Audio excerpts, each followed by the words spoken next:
વડોદરામાંથી સમાચાર મળી આવ્યા છે। વડોદરા હવે વિશ્વ સ્તરે જાણીતી છે, કારણ કે અહીંના એક MSMEએ સઘન સંશોધન બાદ પરમાણુ ઉર્જા ક્ષેત્રમાં જરૂરી સાધનોનું સ્થાનિક સ્તરે નિર્માણ શરૂ કર્યું છે।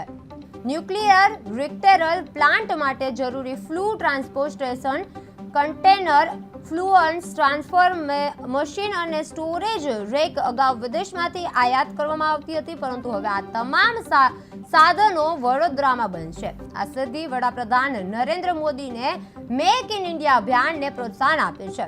આ સાધનો પરમાણુ ઉર્જા પ્લાન્ટમાં વીજળી ઉત્પન્ન કરવા માટે મહત્વપૂર્ણ છે અને હવે આને સ્થાનિક સ્તરે બનાવવામાં આવશે। न्यूक्लियर पावर प्लांट जो है इंडिया में दो प्रकार के बन रहे हैं इस समय। एक PHWR रिएक्टर्स होते हैं, एक LWR reactor, light water reactor बोलते हैं। तो लाइट वाटर रिएक्टर रशिया के कोलैबोरेशन में इंडिया में बन रहे हैं, जो तमिलनाडु स्टेट के कुडमकुलम पावर प्रोजेक्ट में बन रहे हैं, वहाँ पे बन रहे हैं ये। तो उसके लिए जो फ्यूल बंडल यूज़ करने के बाद, यूरेनियम के फ्यूल बंडल जब यूज़ हो जाते हैं तो उसको स्टोर करना जो है बहुत सेफ्टी से स्टोर करना कहता है, ताकि आम जनता को जो है इसकी कोई भी हानि नहीं हो। तो उसके लिए एक अलग से रैक बनता है जहाँ फ्यूल बंडल को रखा जाता है। वो फिर पूरे कंप्लीट रैक असेंबली को हम रखते हैं एक पूल के अंदर, पानी के अंदर 15 मीटर डेप्थ रहती है, जहाँ से रेडिएशन वगैरह बाहर नहीं आए। तो वो रैक जो है अभी तक जो है बाहर से रशिया से सप्लाई हो रहा था। ये पहली बार भारत सरकार की पॉलिसी जो है कि आपको मेक इन इंडिया में जो है सब चीज़ें बनानी है, तो उसके तहत होल्टेक एशिया जो है अमेरिकन कंपनी है, उसके साथ मिलकर डिजाइन किया गया है और उसको यहाँ मैन्युफैक्चरिंग और टेस्टिंग यहाँ कंप्लीट करके इसको जो है कुडमकुलम में आज डिस्पैच किया जा रहा है। तो ये बहुत बड़ा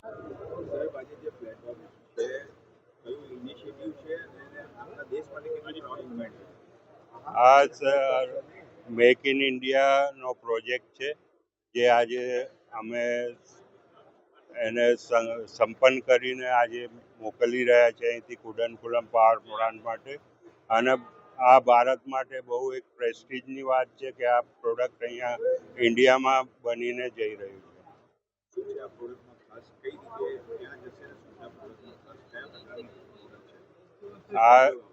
આ જે છે રિએક્ટરમાંથી નીકળતા સ્પેન્ટ ફ્યુલ, જે બહુ રેડિયો એક્ટિવ ને હાઈ ટેમ્પરેચરનું હોય છે, એને સ્ટોર કરવા માટે ન્યુક્લિયર પાવર પ્લાન્ટમાં વપરાય છે। આ સ્પેન્ટ ફ્યુલ સ્ટોરેજ રેક છે, જેમાં ફ્યુલ બંડલ જ્યારે રિએક્ટરમાંથી નીકળે છે એમાં પાણીની નીચે એને સ્ટોર કરવામાં આવે છે। એ આશરે 30 વર્ષ માટે આ પાણીમાં સ્ટોર કરવું પડે છે। દેશ માટે કેટલું ઉપયોગી છે? આ દેશ માટે બીજા બધા ઘણા આ રશિયન પાવર પ્લાન્ટ આવી રહ્યા છે।